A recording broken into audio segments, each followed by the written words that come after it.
ನಮಸ್ಕಾರ. ಕಲ್ಕತ್ತಾ ವಿರುದ್ಧ ಹೈದರಾಬಾದ್ ಹೀನಾಯವಾಗಿ ಸೋತ ಬಳಿಕ ಕೋಪಗೊಂಡರು ಕಾವ್ಯ ಮಾರನ್. ಬಳಿಕ ನೀಡಿದರು ಸ್ಫೋಟಕ ಹೇಳಿಕೆ. ತಂಡದ ಸೋಲಿಗೆ ತಿಳಿಸಿದರು ಅಸಲಿ ಕಾರಣ. ಇಶಾನ್ ಕಿಶನ್ ಕುರಿತು ಹೇಳಿದ್ದನ್ನ ಕೇಳಿದರೆ ನೀವು ಕೂಡ ಶಾಕ್ ಆಗ್ತೀರಾ. ಹಾಗಾದರೆ ಸುದ್ದಿಯ ಸಂಪೂರ್ಣ ಮಾಹಿತಿ ಏನು? ಅಷ್ಟಕ್ಕೂ SRH KKR ವಿರುದ್ಧ ಹೀನಾಯವಾಗಿ ಸೋತ ಬಳಿಕ ಕಾವ್ಯ ಮಾರನ್ ಹೇಳಿದ್ದೇನು ಗೊತ್ತಾ? ಹೇಗೆ ಇದರೆಲ್ಲದರ ಬಗ್ಗೆ ಈ ವಿಡಿಯೋದಲ್ಲಿ ತಿಳಿಸ್ಕೊಡ್ತಾ ಹೋಗ್ತೀನಿ. ಆದ್ದರಿಂದ ದಯವಿಟ್ಟು ಈ ವಿಡಿಯೋವನ್ನ ಕೊನೆವರೆಗೂ ನೋಡಿ.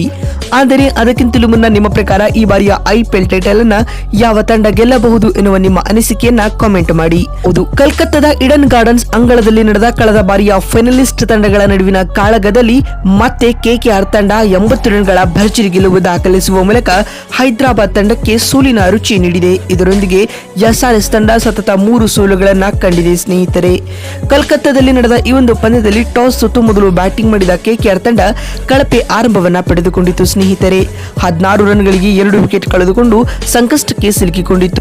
ಪವರ್ ಪ್ಲೇನಲ್ಲಿ SRH ಬೌಲರ್ಗಳು ಪರಾಕ್ರಮ ನಡೆಸಿದ್ರು ಅಂತಾನೆ ಹೇಳಬಹುದು. ಸ್ನೇಹಿತರೆ, ಆದ್ಯಾಗೂ 3ನೇ ವಿಕೆಟ್ಗೆ ಜೊತೆಯಾದ ನಾಯಕ ಅಜಿಂಕ್ಯ ರಹಾನೆ ಹಾಗೂ ಕ್ರಿಶ್ ರಘುವಂಶಿ ಇನ್ನಿಂಗ್ಸ್ ಜವಾಬ್ದಾರಿಯನ್ನ ಹೊತ್ತುಕೊಂಡರು. ಇದಲ್ಲದೆ ಇವರಿಬ್ಬರ ನಡುವೆ 80 ರನ್ಗಳ ಜೊತೆ ಆಟ ಮೂಡಿ ಬಂದಿತು. ಈ ಮಧ್ಯೆ ಕ್ರಿಶ್ ರಘುವಂಶಿ 50 ರನ್ ಬಾರಿಸಿ ವಿಕೆಟ್ ಒಪ್ಪಿಸಿದರು. ಇನ್ನು ಅದಾದ ಬಳಿಕ ಜೊತೆಯಾದ ವೆಂಕಟೇಶ್ ಅಯ್ಯರ್ ಹಾಗೂ ರಿಂಕು ಸಿಂಗ್ ಪಂದ್ಯದ ಸಂಪೂರ್ಣ ಚಿತ್ರಣವನ್ನೇ ಬದಲಿಸಿದರು. ಆರಂಭಿಕ ಹಂತದಲ್ಲಿ ತಾಳ್ಮೆಯ ಆಟಕ್ಕೆ ಒತ್ತು ನೀಡಿದ ಈ ಜೋಡಿಯು ಡೆತ್ ಓವರ್ನಲ್ಲಿ ಸಿಡಿಲಬ್ಬರದ ಆಟವನ್ನ ಪ್ರದರ್ಶಿಸಿದರು. ಸ್ನೇಹಿತರೆ, ಅದರಲ್ಲಿಯೂ ವೆಂಕಟೇಶ್ ಅಯ್ಯರ್ ಬೌಂಡರಿ 6 ಗಳಲ್ಲಿ ಡೀಲ್ ಮಾಡುವ ಮೂಲಕ ತಂಡದ ಮೊತ್ತವನ್ನ 200ರತ್ತ ಕೊಂಡೊಯ್ದರು. ಸ್ನೇಹಿತರೆ, ಅಂತಿಮವಾಗಿ ವೆಂಕಟೇಶ್ ಅಯ್ಯರ್ ಕೇವಲ 29 ಎಸೆತಗಳಿಂದ 60 ರನ್ ಸಿಡಿಸಿ ವಿಕೆಟ್ ಒಪ್ಪಿಸಿದರು. ಇನ್ನು ರಿಂಕು ಸಿಂಗ್ ಅಜೇಯ 32 ರನ್ ಸಿಡಿಸಿದರು. ಇದರೊಂದಿಗೆ KKR ನಿಗದಿತ 20 ಓವರ್ಗಳಲ್ಲಿ 6 ವಿಕೆಟ್ ಕಳೆದುಕೊಂಡು 200 ರನ್ ಕಲೆ ಹಾಕಿತು. 200 ರನ್ಗಳ ಗುರಿಯನ್ನ ಬೆನ್ನಟ್ಟಿದಂತಹ ಹೈದರಾಬಾದ್ ತಂಡ ಅತ್ಯಂತ ಕೆಟ್ಟ ಆರಂಭವನ್ನ ಪಡೆದುಕೊಂಡಿತು. ಸ್ನೇಹಿತರೆ, ಪವರ್ ಪ್ಲೇನಲ್ಲಿ ಪ್ರಮುಖ 3 ವಿಕೆಟ್ಗಳನ್ನ ಕಳೆದುಕೊಂಡು ಸೋಲಿನ ಸುಳಿಗೆ ಸಿಲುಕಿಕೊಂಡಿತು. ಟ್ರಾವಿಸ್ ಹೆಡ್ 4, ಅಭಿಷೇಕ್ ಶರ್ಮಾ 2 ಮತ್ತು ಇಶಾನ್ ಕಿಶನ್ 2 ರನ್ ಬಾರಿಸಿ ಒಂದಂಕಿ ಮೊತ್ತಕ್ಕೆ ವಿಕೆಟ್ ಒಪ್ಪಿಸಿದರು. ಅದಾದ ಬಳಿಕ ನಿತೀಶ್ ರೆಡ್ಡಿ 19 ರನ್ಗಳಿಗೆ ಬ್ಯಾಟ್ ಎತ್ತಿಟ್ಟರೆ ಕಮಿಂದು ಮೆಂಡಿಸ್ 27 ರನ್ ಸಿಡಿಸಿದರು. ಆಂಡ್ರೆಚ್ ಕ್ಲಾಸನ್ 33 ರನ್ ಸಿಡಿಸಿ ತಂಡದ ಪರ ಟಾಪ್ ಸ್ಕೋರರ್ ಎನಿಸಿಕೊಂಡರು. ಇದರೊಂದಿಗೆ ಹೈದರಾಬಾದ್ ತಂಡ 16.4 ಓವರ್ಗಳಲ್ಲಿ ಕೇವಲ 120 ರನ್ ಕಲೆ ಹಾಕಿ ಆಲ್ ಔಟ್ ಆಯಿತು. ಸ್ನೇಹಿತರೆ, ಇನ್ನು ಇತ್ತ ಕಲ್ಕತ್ತಾ ತಂಡದ ಪರ ಬೌಲಿಂಗ್ ನಲ್ಲಿ ವೈಭವ್ ಅರೋರಾ 3 ಹಾಗೂ ವರುಣ್ ಚಕ್ರವರ್ತಿ 3 ವಿಕೆಟ್ ಕಬಳಿಸಿದರೆ ಆಂಡ್ರೆ ರಸೆಲ್ 2 ವಿಕೆಟ್ ಪಡೆದುಕೊಂಡರು. ಇನ್ನು SRH ತಂಡದ ಈ 80 ರನ್ಗಳ ಹೀನಾಯ ಸೋಲಿನ ಕುರಿತು ಮಾತನಾಡಿದ ತಂಡದ ಮಾಲಿಕಿ ಕಾವ್ಯ ಮಾರನ್ ಕೋಪಗೊಂಡು ಈ ರೀತಿಯಾಗಿ ಹೇಳಿದ್ದಾರೆ. ಇಂದಿನ ಪಂದ್ಯ ನೋಡಿ ನನಗೆ ತುಂಬಾ ನಿರಾಸೆ ಆಗಿದೆ.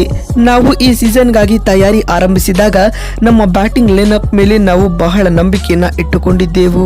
ಆದ್ಯಾಗೂ ಇಂದಿನ ಪಂದ್ಯದಲ್ಲಿ ನಮ್ಮ ಬ್ಯಾಟಿಂಗ್ ವಿಭಾಗ ಅತ್ಯಂತ ಕಳಪೆಯಾಗಿತ್ತು. ನಮ್ಮ ಬಳಿ Travis Head, Abhishek Sharma, Ishan Kishan, Heinrich Klaasen ರವರಂತ ಸ್ಫೋಟಕ ಬ್ಯಾಟ್ಸ್ಮನ್ಗಳಿದ್ದಾರೆ. ಆದರೆ ಅವರು ಇಂದು ನೀಡಿದ ಪ್ರದರ್ಶನ ನನಗೆ ನಿಜಕ್ಕೂ ನಿರಾಸೆ ತರಿಸಿದೆ ಮತ್ತು IPL ವೇದಿಕೆಯಲ್ಲಿ ಇದು ಯೋಗ್ಯವಾದ ಪ್ರದರ್ಶನವಲ್ಲ ಎಂದು ಕಾವ್ಯ ಮಾರನ್ ತಿಳಿಸಿದ್ದಾರೆ. ಮತ್ತು ಮಾತು ಮುಂದುವರಿಸಿದ ಅವರು, ಪವರ್ ಪ್ಲೇನಲ್ಲಿ 3 ವಿಕೆಟ್ ಬಿದ್ದ ಬಳಿಕ ಬ್ಯಾಟ್ಸ್ಮನ್ಗಳು ಕಮ್ ಬ್ಯಾಕ್ ಮಾಡಲು ಯಾರೂ ಸಹ ಯೋಚಿಸಿರಲಿಲ್ಲ. 200+ ಟಾರ್ಗೆಟ್ ಚೇಸ್ ಮಾಡುವ ವೇಳೆ ಅಗ್ರೆಸಿವ್ ಜೊತೆಗೆ ತಾಳ್ಮೆಯ ಆಟವು ಮುಖ್ಯವಾಗುತ್ತದೆ. ಇಶಾನ್ ಕಿಶನ್ ಅವರ ಆಟ ವೈಯಕ್ತಿಕವಾಗಿ ನನಗೆ ತುಂಬಾ ನಿರಾಸೆ ತಂದಿದೆ.